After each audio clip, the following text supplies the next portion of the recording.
Good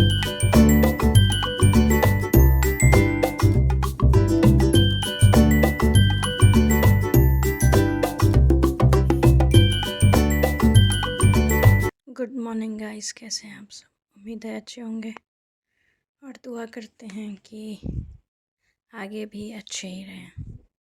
तो आप सब आजकल बस मैं एक स्टोरी पोस्ट कर रही हूँ। अब सोच रखा है कि इसको एंड तक पहुँचा ही देते हैं और आप सबको भी यही स्टोरी सुनना पसंद आ रहा है। तो कहते हैं ना कि जिसकी जो दिली इच्छा है हमें उसकी दिली इच्छा पूरी करनी चाहिए। और ख़ासकर आप हमारे व्यूअर हैं तो भाई आपकी मोहब्बत और आपकी ये स्टोरी सुनने की चाहत देख मेरा दिल तो ऐसे ही भर आता है। चलिए आगे की स्टोरी सुनाते हैं। सान्या की आंखों में नॉटीनेस तो होती है, मगर उस नॉटीनेस में अभी भी थोड़ा सा ठहराव होता है। सान्या और कंगना के बीच रिश्ते का जो दर्द होता है, जो जज्बात होता है और जो नफ़रत थी, उस रात को सब धुंधला सा लग रहा था। कहते ना कि शाम का वक्त था, धीरे धीरे अंधेरा हो रहा था, धीरे धीरे धूप ढल रही थी। यूँ कह ले कि एक नए सवेरे का इंतज़ार हो रहा था। ठीक है, आंगन के एक कोने से दूसरे कोने तक, कहते हैं ना दिल का जो आंगन होता है उसका एक कोने से दूसरे कोने तक किसी न किसी बात का इंतज़ार हर किसी को रहता है। सान्या के अपनी आँखों में बहुत सी उम्मीद होती है जो बात करनी होती है कंगना से। कंगना की तरफ बढ़ती है, उसके चेहरे पर एक गहरा दर्द, लेकिन उस दर्द के पीछे एक खूबसूरत सा जवाब छुपा था। जवाब, प्यार का जवाब, जो याद अब तक तो दोनों के कभी भी ठीक से महसूस नहीं किया था, या यूँ कह लें कि उन्होंने प्यार महसूस भी कर लिया था मगर उस प्यार की खूबसूरती को एहसास नहीं कर पाए थे। कंगना उसी पल अपने बेडरूम के एक छोटे से, कहते ना बेडरूम में एक ब्रेंच, होता है ना नॉर्मली एक सिटिंग एरिया रहता है, वो उस पे जाके वो बैठ जाती है और अपनी उंगलियों को उलझाते हुए, उसकी आंखों में बेचैनी थी। याद इसलिए क्योंकि कुछ चीज़ें रहती हैं ना, याद के थ्रू ही रह जाती हैं। उसने अब तक कुछ ऐसा रहता है ना कि उसको पता नहीं चला गया था, तब तक तो सब ठीक था। जो भी दर्द और धोखा था वो सान्या के तरफ से नहीं था, बल्कि जैस्मिन और उसकी मॉम शालू जी की वजह से था। लेकिन इस बात को सान्या ने अभी तक नहीं बोला होता है कि इन सब के पीछे उसकी माँ है, या उस इस तरह से बोल के उसको परेशान भी नहीं करना चाहती थी सान्या। उसने नहीं बताया था। कंगना के मन में सवाल का तूफान चल रहा था। क्या उसकी माँ सच में दुश्मन थी? इस असमंजस में वो उसको नहीं डालना चाहती थी। क्या सानिया अब भी उसे वापस पा सकती थी, या सब कुछ ख़त्म हो चुका था? जब सानिया ने धीरे से कंगना के पास आके उसका हाथ पकड़ा, एक पल के लिए सब कुछ रुक गया। कंगना ने अपनी आंखों में झांक कर देखा, जैसे वो जवाब चाहती हो। जब उसने सवाल का जो होता है ना कि उसके दिल में बहुत सारे सवाल थे, उसके दिल को तोड़ा जा रहा था। सानिया, कंगना की आवाज़ थोड़ी सी होता है ना हिचकिचाते हुए थी। तुम क्यों क्यों इतना चीज़ों के पीछे अपना दिमाग चला रही हो? तुमने क्यों नहीं बताया मुझे पहले? कंगना ने पूछा। फिर सानिया ने जवाब दिया। सानिया ने एक गहरी सांस ली और अपने पलकों को झपकाते हुए कहा, कंगना, मैं तुम्हें और तकलीफ़ नहीं देना चाहती थी। सब कुछ उतना आसान नहीं था। मैं जानती थी। मैं नहीं चाहती थी कि तुम सिर्फ सच को देखो, पर तुम्हारे दिल को और नहीं तोड़ना चाहती थी। कंगना के चेहरे पर होता ना एक असमंजस सा रंग था। उसने अपने हाथों को धीरे धीरे छुड़ा दिया और उठकर खड़ी हो गई। सान्या के सामने आई और, मेरी माँ, तुम्हें क्या लगता है उसका सच मैं झेल नहीं पाऊँगी? सान्या सोची तक नहीं होती है। सान्या ने अपनी आँखों को एक पल के लिए, क्या कहा जाए उसको, क्या बोले वो, अपनी आँखों को थोड़ा सा तिरछा घुमाते हुए, जैसे उसके दिल के सारे जज्बात उसकी आँखों में बंद करने में बाहर आ गए हो। उसने धीरे से कहा, मैं तुम्हें कभी ये बात नहीं बताना चाहती थी और नहीं बता पाती, क्योंकि मुझे पता था कि तुम्हारे अपनी माँ से प्यार है। तुम उनसे बहुत प्यार करती हो। मैं नहीं चाहती थी कि तुम्हारी माँ के लिए जो इज़्ज़त थी वो ख़त्म हो जाए। अचानक से सान्या ने बिना बोले ही, जब कंगना ने उसकी बात को समझ लिया होता है, पता नहीं क्यों सान्या की आंखें भर आई होती हैं। कंगना की आंखों में आंसू थे, लेकिन वो आंसू सिर्फ दर्द के नहीं, कुछ और भी था। याद, एक समझ, एक एहसास। उसने एकदम से सान्या की तरफ बढ़ा और उसे अपने हाथ सान्या के हाथ में रख दिया। उसने हाथ को थोड़ी देर थाम के रखा, लेकिन उसमें एक अजीब सी परिस्थिति थी, एक अनुपस्थिति थी, जैसे दोनों के दिल में अब एक दूसरे को समझने लगने का एक अलग सा हिम्मत आ चुका था। इतना सब कुछ होने के बाद भी वो दोनों साथ थे। तुम्हारी माँ का सच बताने की ज़रूरत नहीं थी सान्या, कंगना ने धीरे से कहा। सान्या ने धीरे से कहा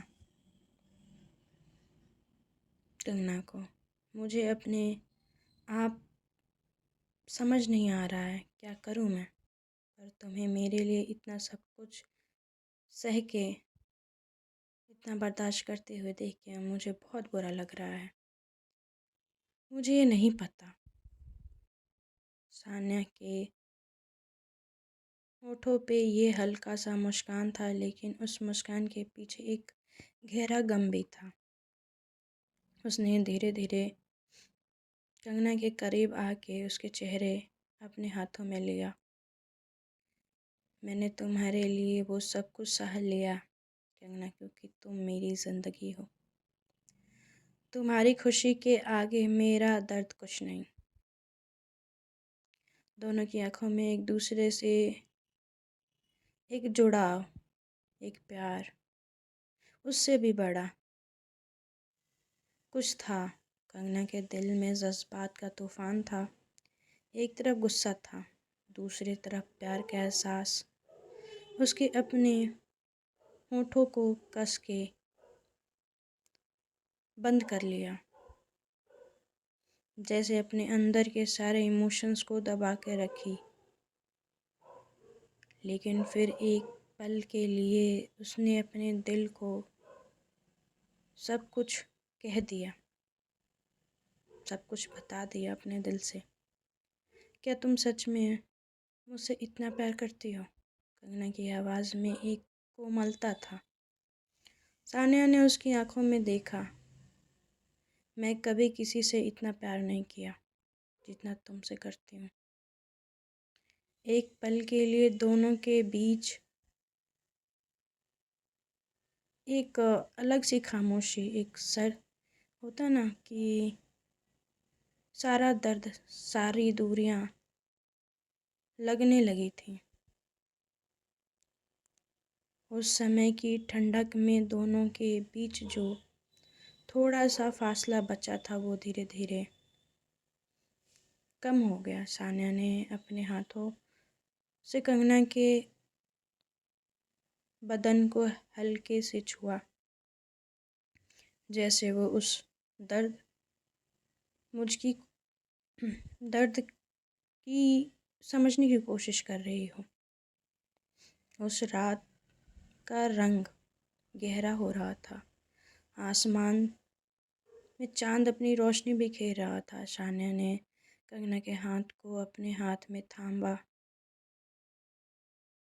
कर रखा और उससे अपनी तरफ खींच लिया। एक लंबा समय, एक लंबा लम्हे के बाद जो दोनों के बीच में एक नई कहानी लिखी जा रही थी, एक कहानी जो दर्द और प्यार से भरी थी। कंगना के साथ जो गुजरा था उससे याद करके उसके आंखों में फिर से आंसू निकल आए थे। लेकिन इस बार सानिया ने उसे अपनी बाहों में ले लिया था। मैं हूँ यहाँ कंगना, मैं हमेशा तुम्हारे साथ हूँ, सानिया ने धीरे से कहा।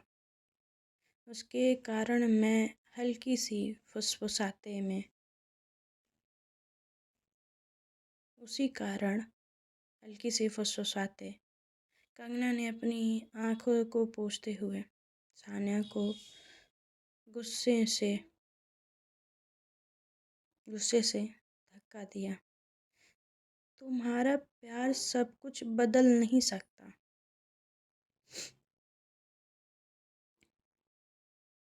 तुम समझती हो कि बस ये कहने से सब ठीक हो जाएगा। तुम्हारे इस बर्ताव से मुझे बहुत ज़्यादा तकलीफ़ हुई है। तुमने मेरे साथ जो किया वो सब।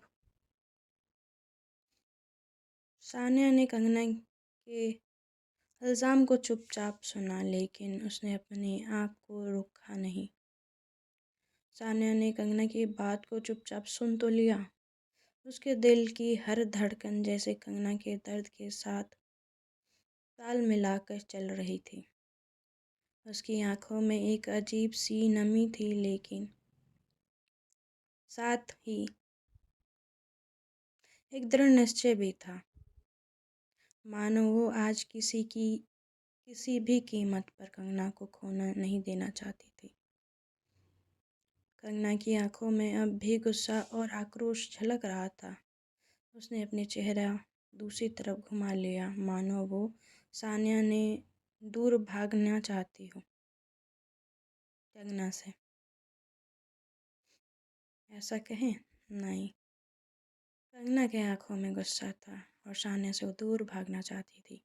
लेकिन सानिया वहीं खड़ी रही अपनी जगह पे, जैसे उसने यकीन था कि कंगना उसे आखिरकार समझेगी। उसने धीरे से कंगना की तरफ हाथ बढ़ाया और उसकी कलाई को हल्के से छुआ। कंगना, मैं कभी तुम्हें धोखा नहीं दिया। सानिया की आवाज़ में एक गहरी मगर शांत आहट थी। जो कुछ भी हुआ वो मेरी वजह से नहीं था। तुम्हारे साथ जो गलत हुआ वो सबकी साजिश थी। लेकिन मैं इसमें शामिल नहीं थी। कंगना का दिल धड़क उठा। वो जानती थी कि सान्या की बात में सच्चाई थी, लेकिन दिल और दिमाग के बीच की लड़ाई अभी भी जारी थी। उसने खुद को सान्या से दूर रखने की कोशिश की, लेकिन उसके दिल ने उसे रोका। अगर तुमने कुछ नहीं किया, कंगना की आवाज़ अब भी कांप रही थी, तो क्यों नहीं बताया? क्यों छुपा रही थी? मेरी माँ जैस्मिन मुझे बर्बाद करने के लिए कोशिश कर रही थी। सान्या ने एक लंबी सांस ली। ये सवाल वही था जिसे वो खुद भी लंबे समय से जूझ रही थी, क्योंकि उसने अपने शब्दों को ढूंढते हुए कहा, मैं नहीं जानती थी कि तुम्हारे लिए क्या सही है या क्या गलत। तुम्हारा दिल नहीं तोड़ना चाहती थी। मैं तुम्हें तुम्हारी माँ के बारे में सच्चाई बता के डराना नहीं चाहती थी कंगना। तुम्हें कंगना ने सान्या की तरफ देखा। उसकी आंखों में एक पल के लिए नमी और जिज्ञासा दोनों झलक गया। तुम जानती थी? उसी आवाज़ में हल्की हैरानी थी। तुम जानती थी इससे मेरी माँ की शर्मिंदगी हो सकती है। मैं उससे नफ़रत कर सकती हूँ। और तुम्हें पता था कि वो इन सब में शामिल थी। सान्या की आंखों में दर्द भरा आया। उसने धीरे से सिर हिलाया। हाँ कंगना, मुझे पता था। मुझे पता था। ये सुनते ही कंगना के दिल की धड़कन तेज हो गई। उसकी आंख एक बार फिर से छलक आई, लेकिन इस बार वह आंसू गुस्से का नहीं था। वो धोखे, वो फरेब महसूस कर रही थी, लेकिन साथ ही उसके दिल में कहीं ना कहीं सान्या के लिए प्यार भी था। तुम्हें मुझ में तुम्हें मुझसे ये बात छुपाकर क्या सही किया? यह छुपाने का तुम्हारा हक था।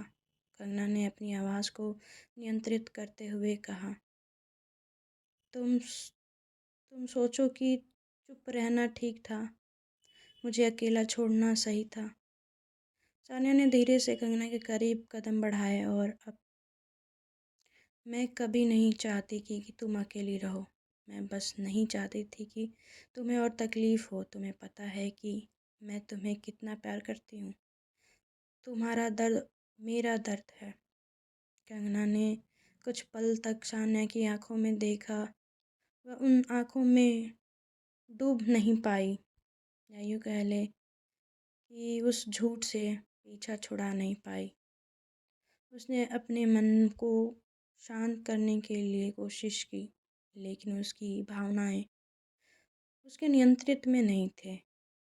यह चाहती थी कि सान्या उसे कस कर थाम ले, लेकिन अब भी गुस्से से भरी हुई थी।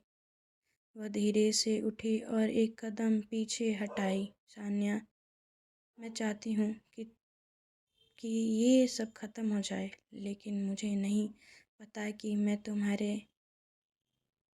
तुम्हें फिर से कैसे भरोसा कर सकती हूँ। सान्या ने कंगना की ओर देखा और कहती कि भरोसा। उसके हाथ को थाम लिया और फिर भरोसा दिलाऊंगी कंगना। मैं तुम्हें साबित करके दिखाऊंगी कि मैं तुम्हारे साथ हूँ और हमेशा ही रहूँगी। कंगना ने एक पल के लिए सान्या की ओर देखा, फिर उसकी नज़रें झुक गईं। वह अंदर से टूटी हुई थी, लेकिन सान्या का स्पर्श उसके हर हर दर्द का मरहम बना देता था। उसका स्पर्श। उसने एक गहरी सांस ली और अपनी भावनाओं को नियंत्रित करने की कोशिश की। वो चाहती थी कि वो सान्या को माफ़ कर दे, लेकिन वो इतना आसान नहीं था। प्यार हमेशा काफ़ी नहीं होता है सान्या, कंगना ने धीमे से कहा। उसकी आवाज़ में थकावट झलक रही थी। सान्या ने कंगना के हाथ को अपने ओर अपने हाथ में कसकर पकड़ लिया, मानो उसे कभी जाने ही नहीं देना चाहती थी। मुझे पता है, लेकिन मैं कोशिश करूँगी कि मैं तुम्हें वो विश्वास दोबारा दिलवा के ही कुछ कर सकती हूँ। कंगना ने सानिया की आंखों में देखा। उन आंखों में वाकई सच्चाई थी, लेकिन साथ ही एक गहरी बेचैनी भी थी। मुझे वक्त चाहिए कंगना, सानिया ने बोला कि मुझे वक्त चाहिए कंगना। आखिरकार कहा, मैं इस दर्द से इतनी जल्दी बाहर नहीं आ सकती। मुझे तुम्हारे साथ रहने की आदत तो है, लेकिन अब मैं चाहती हूँ कि तुम वक्त निकालो। सानिया ने अब कंगना की बात समझी। वह जानती थी कि कंगना का दिल टूटा हुआ था और वह उसकी हर भावनात्मक तकलीफ को महसूस कर रही थी। जितना वक्त चाहिए मैं तुम्हें दूंगी, सानिया ने धीमे से कहा, लेकिन एक बात याद रखना, मैं यही हूँ और मैं कहीं नहीं जाऊंगी। ये बात सुन के काफ़ी अच्छा लगा कंगना को। कंगना की आंखों में आंसू फिर से झलक आए, लेकिन इस बार वो आंसू गुस्से के नहीं थे, बल्कि उसे अधूरे जवाब के थे जो उसने इतने समय से दबा रखे थे। उसने सानिया की ओर देखा, उसकी ओर बढ़ी और उसे कसकर गले लगा लिया। सानिया ने भी उसे मजबूती से थाम लिया। वो दोनों एक दूसरे में जैसे खो गए थे, दुनिया की सारी तकलीफ और दर्द को भुलाकर। उस गहरी सुकून भरी रात में चांदनी की हल्की सी रोशनी दोनों पे पड़ रही थी, जैसे आसमान भी उनके इस मिलन को देख रहा हो। कंगना ने धीरे धीरे अपने आंसू पोंछे और सानिया के कंधे पे सिर रखा। फिर मेरे भरोसे को फिर से जीतना होगा सानिया ने, ये इतना आसान नहीं होगा। सानिया मुस्कुराते हुए सर हिलाया। मैं तुम्हारे हर कदम पर साथ चलूंगी, चाहे वो रास्ता कितना भी कठिन हो और चाहे कितना भी तकलीफ भरा हो। रात की धीरे धीरे गहरी होती जा रही थी। हवा में हल्की सी ठंडक थी और दोनों एक दूसरे के करीब बैठे थे, एक दूसरे की गर्मी में सुकून पा रहे थे। कंगना ने अपनी नज़रें आसमान की तरफ उठाई और उस महसूस हुआ कि शायद चीज़ें एक दिन ठीक हो जाएंगी। लेकिन अभी सन्नाटे को तोड़ते हुए एक दरवाज़ा खुलने की आवाज़ आई। दोनों ने मुड़ के देखा तो दरवाजे पर सालू जी खड़ी थीं। उनकी आंखों में एक अजीब सी बेचैनी और गुस्सा था। सानिया और कंगना के साथ देखकर उनके चेहरे पे शिकन आ गई। तुम दोनों को फिर से एक साथ देखकर मुझे हैरानी हो रही है। सालू जी की आवाज़ में कड़वाहट थी। कंगना ने अपनी माँ की ओर देखा और उसके दिल में वो पुरानी तकलीफ फिर से उभर आई। उसकी आंखों में नफरत और प्यार के मिली और जुदाई वाले भावनाएं थीं। सानिया जी ने कंगना का हाथ थाम लिया और अपनी जगह पर खड़ी रही। उसने सालू जी की ओर देखा, लेकिन इस बार उसके चेहरे पर कोई डर या घबराहट नहीं थी। जो सच है वो पीछे नहीं जा सकता शालू जी, सानिया ने धीरे से कहा। आपकी साजिश अब काम नहीं आएगी। शालू जी ने कुछ पल के लिए सानिया को घूरा, फिर उसकी नज़र कंगना की ओर मुड़ गई। कंगना, तुम मेरी बेटी हो। मैं तुम्हें कितना समझा लूँ, कितना कुछ कह लूँ, सब कुछ करती हूँ तुम्हारे लिए। लेकिन कंगना ने इस बार कुछ नहीं कहा। उसकी आँखों में अब वो पुराना मासूमियत नहीं थी, बल्कि एक नई दृढ़ता थी। उसके धीरे से सान्या का हाथ थामा और इस बार उसने खुद को कमज़ोर नहीं होने दिया। शालू जी की आंखों में गुस्सा का सैलाब उमड़ रहा था। तुम इस लड़की के साथ फिर से? बस माँ, कंगना ने कहा, पहली बार अपनी माँ को सख्त टोन में बोला। उसकी आवाज़ में आत्मविश्वास था। अब मैं चुप नहीं रहूँगी। जो कुछ भी हुआ अब मैं बस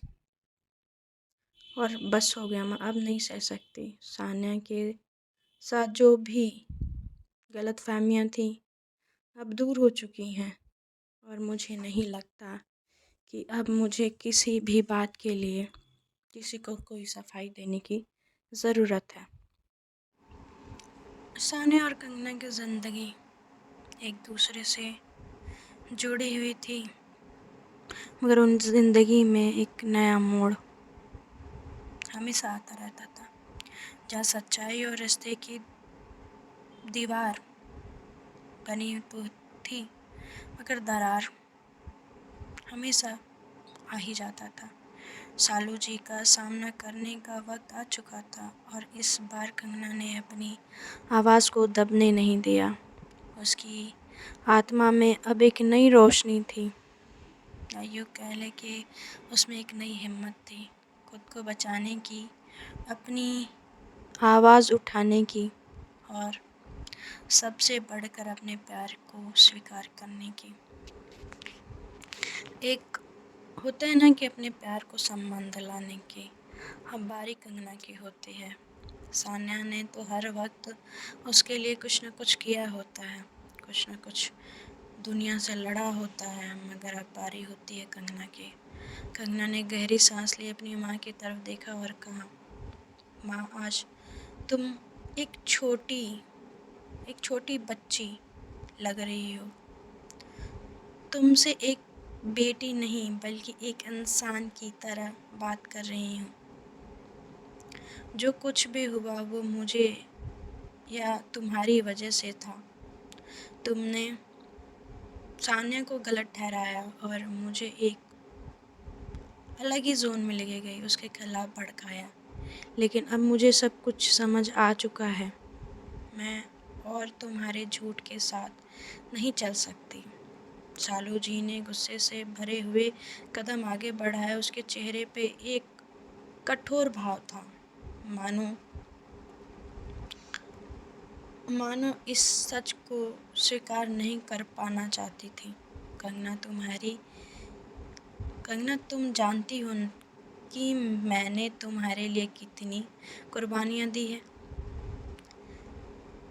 इस लड़की के लिए तुम्हारी ज़िंदगी में जहर घोलने की कोशिश की और उसी के साथ हो।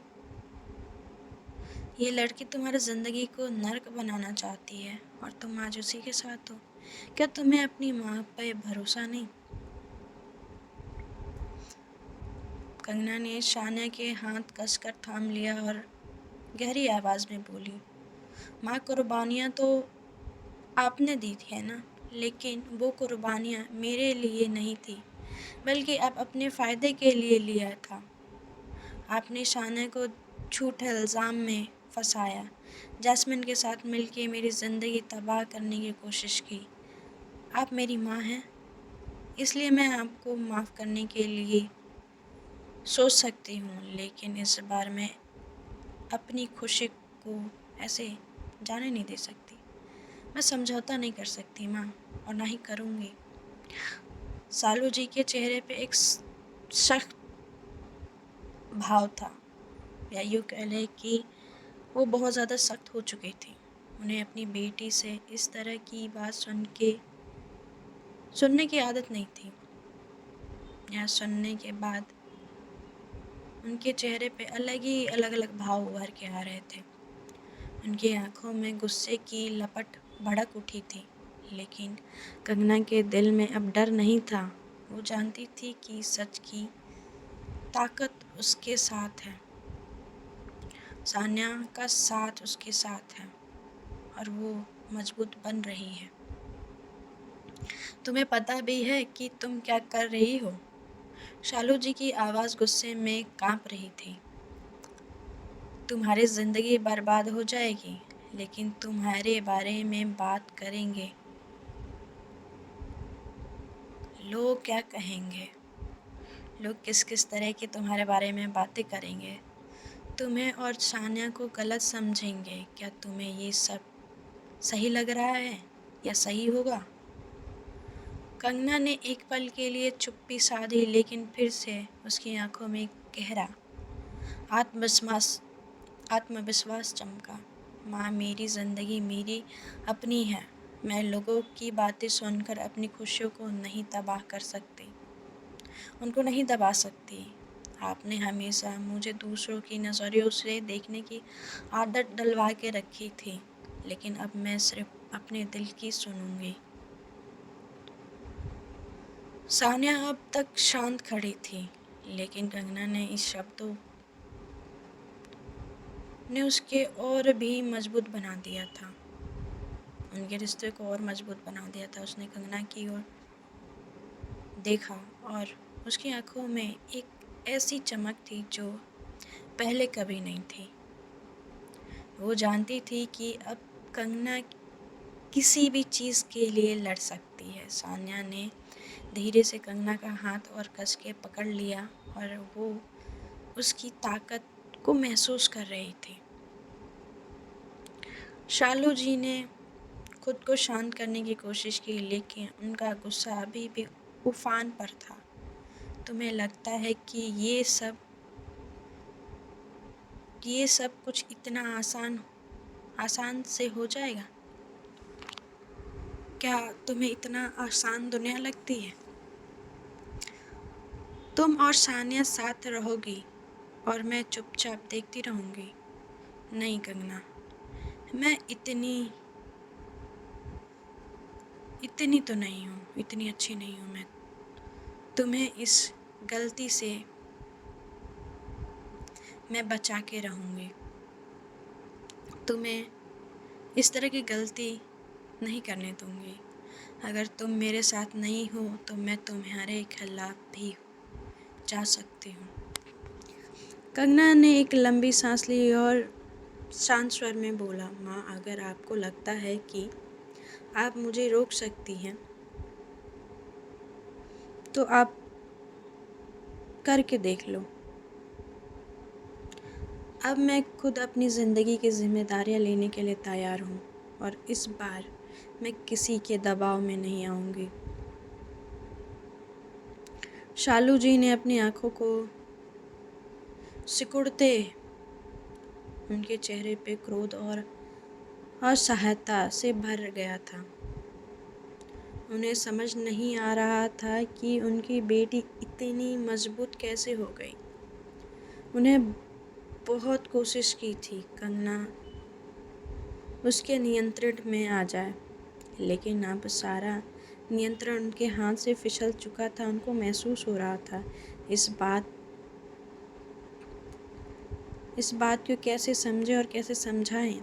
इस बीच घर के अंदर कोने से एक और छाया धीरे धीरे उभर रही थी। जैस्मिन, उसकी चाल धीमी थी, लेकिन उसकी आंखों में चालाकी और संतोष की चमक थी।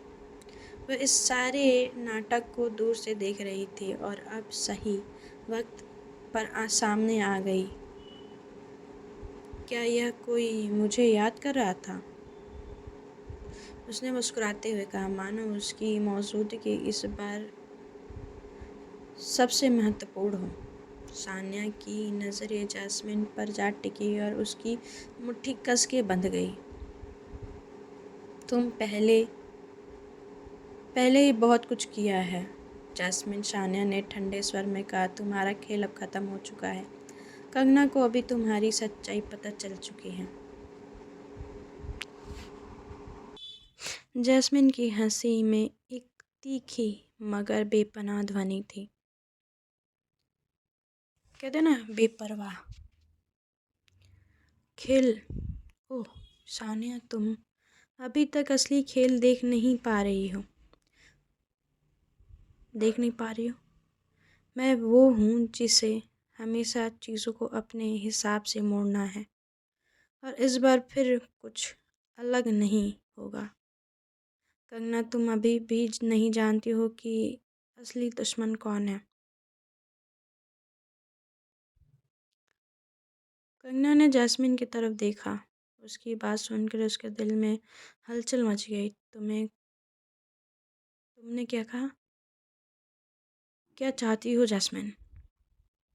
जैस्मिन ने एक गहरी सांस ली और अपने चेहरे पर एक चालाक मुस्कान बिखेरी। सानिया वो नहीं है जो तुम समझती हो। उसने हमेशा अपने फ़ायदे के लिए तुम्हारा इस्तेमाल किया। तुम्हारी माँ जो तुम्हारी माँ ने जो किया वो तो बस एक छोटा सा योजना था। असली साजिश तो सानिया ने रची। कंगना शॉक्ड। ये क्या बोल रही है? ये तुम क्या बोल रही हो? ये सुनते ही कंगना के चेहरे पर एक शंका सा छा गया।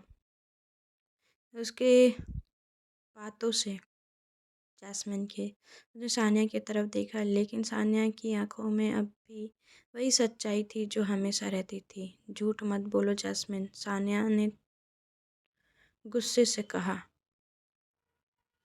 तुम हमेशा से सब कुछ बर्बाद करने की कोशिश करती रही हो, लेकिन अब और नहीं। कंगना मेरे साथ है और हमेशा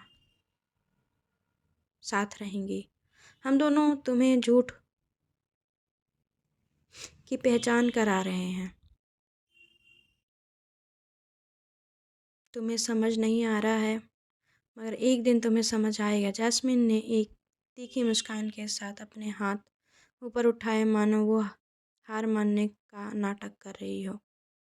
ठीक है, शायद आज मैं नहीं जीतूंगी, लेकिन याद रखना शानिया, ये कहानी अभी ख़त्म नहीं हुई है, और तुम्हें और कंगना को फिर से सोचना पड़ेगा कि किस पर भरोसा किया जाए और किस पर नहीं।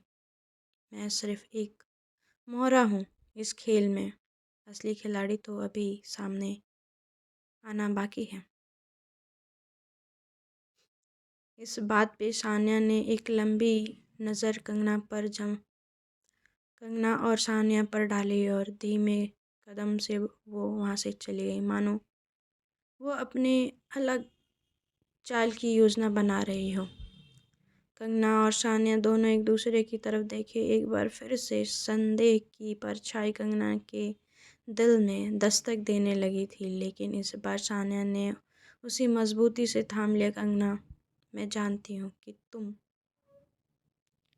या ये सब बहुत मुश्किल है, लेकिन तुम मुझ पर भरोसा रखना होगा। जैस्मिन जो भी कह रही है वो सब झूठ है। कंगना ने गहरी सांस ली और अपने भीतर की उथल-पुथल को शांत करने की कोशिश की। उसने सानिया की आंखों में देखा और महसूस किया कि सच्चाई वो थी। मुझे पता है सानिया, उसने धीरे से कहा, लेकिन ये सब ख़त्म क्यों नहीं हो रहा है? ऐसा लगता है कि जैसे हर बार कुछ नया सामने आता चला जाता है। सानिया ने कंगना से हाथों को थाम रखा और उसे अपने पास खींच लिया, क्योंकि सच तब तक पहुंचने का रास्ता हमेशा मुश्किल होता है, लेकिन हम इस एक साथ पार करेंगे। तुम अकेली नहीं हो कंगना, मैं तुम्हारे साथ हूँ। कंगना ने एक धीमी मुस्कान के साथ सिर हिलाया। हाँ सानिया, तुम्हें यकीन है कि हम इस सब का सामना कर सकते हैं, लेकिन अब हमें बहुत सतर्क रहना होगा। जैस्मिन सही कह रही है कि वो अपनी खेल अपनी असली खेल अभी बाकी है, और मुझे लगता है कि अगले चाल हमारे साथ या हमारे हाथ में होना चाहिए। सानिया ने सहमति से सर हिलाया। दोनों अब एक नई शक्ति, एक आत्मविश्वास के साथ खड़े थे। यह जानते हुए भी कि आगे का रास्ता मुश्किल ज़रूर है, लेकिन साथ होने से मुश्किल पार हो सकते हैं। ऐसा भी होता है, रास्ते की स्याहियाँ धीरे धीरे गहरी होती हैं और आसमान के तारे दोनों के निहार रहे होते हैं। दोनों ही एक अलग ही दुनिया में, एक अलग ही मोहब्बत के दौर में जा चुके होते हैं। एक ही रात में इतना सब कुछ सामने आना, सच बाहर आना और जैस्मिन की शादी से छुटकारा पाना, कहीं ना कहीं कुछ न कुछ उन दोनों के दिल में एक जगह छोड़ा होता है, शंका का, विश्वास एक दूसरे पे न आने का। अभी ये जैस्मिन ने कौन सा नया चाल और खिलाड़ी की बात की। कंगना के दिमाग में ये चल रहा था और साने के दिमाग में ये चल रहा था कि ये अब दोनों क्या करने वाले हैं, कौन सा नया भूचाल लाने वाले हैं। दोनों के कमरे से जा चुके थे, मगर इन दोनों के कमरे में जो खामोशी थी, रात का अंधेरा, और दोनों एक दूसरे से लिपट के बैठ के अपने दिलों की बातें, जो इतने दिनों का शिकवा शिकायत गिलवा, या यूँ कह लें कि जो दरार की वजह से वो दोनों के अंदर जो तूफ़ान दबा के रखा हुआ था, वो बात करके एक दूसरे पे प्यार जता रहे होते हैं। मगर उन दोनों के दिमाग में अब ये नया कौन आ गया है, कौन सा वो खिलाड़ी है जो इन दोनों की ज़िंदगी में मोहब्बत के रंग के जगह नफ़रत का रंग भरना चाहता है। तो चलिए गाइस, मिलेंगे हम नेक्स्ट एपिसोड में next week. Bye bye, take care and शब्बा खैर। और हाँ, मैंने शुरू में बोलना भूल गई थी, share and subscribe, bell icon को प्रेस कर देना ताकि नोटिफिकेशन आपको सबसे पहले मिले। और हाँ, इस स्टोरी के बाद मेरे चैनल पर अभी और 2 स्टोरी है जो एंडिंग नहीं है, ना ही मिडिल पे है। तो आप उन दोनों में से बता सकते हैं कि अब इसके बाद अगर ये स्टोरी एंड होती है तो कौन सा स्टोरी सुनना प्रेफर करेंगे, तो बताइएगा ज़रूर। पहली स्टोरी का नाम है, आप सबको पता ही है, भेड़ियों की रानी। और दूसरा अभी आधारिका और राधा की स्टोरी चल रही है। तो दोनों में से कौन सा स्टोरी, इस स्टोरी को एंड करने के बाद सुनना पसंद करेंगे। तो अपन ऐसे ही एक एक वीक में एक एक स्टोरी पोस्ट कर देंगे लंबे टाइम के लिए। बाय।